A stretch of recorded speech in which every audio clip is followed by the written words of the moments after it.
আমরা সবাই জানি যে আমরা কি নিয়ে আন্দোলন করেছি এবং আজকে আমাদের এতটুকু পর্যন্ত আসার জন্য আমরা কতটুকু স্যাক্রিফাইস করেছি, কতটুকু কষ্ট করে এখানে আসছি, আমরা সবাই বুঝতে পারছি।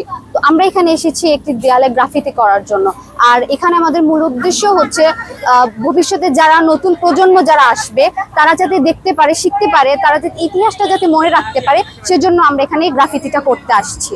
তো অনেক মানুষ আছে যারা নতুন আসবে বা যারা জানবে না এইসব, মানে আমরা যে আমাদের যে ইতিহাসগুলো তারা জানবে না। তো তাদের জন্য আমরা এই গ্রাফিতি গুলো করছি। আর আমাদের শহরটাকে আমরা সুন্দরভাবে উপস্থাপন করতে চাচ্ছি সবার কাছে, যে দেখাতে চাচ্ছি যে আমরা যে আন্দোলনের মাধ্যমে আমাদের যে দেশটা আমরা পেয়েছি, সেই দেশটায় আমরা কিভাবে পেয়েছি, বা এই ইতিহাসগুলোই আমরা এই ওয়ালে আমরা গ্রাফিতি করে বোঝাতে চাচ্ছি।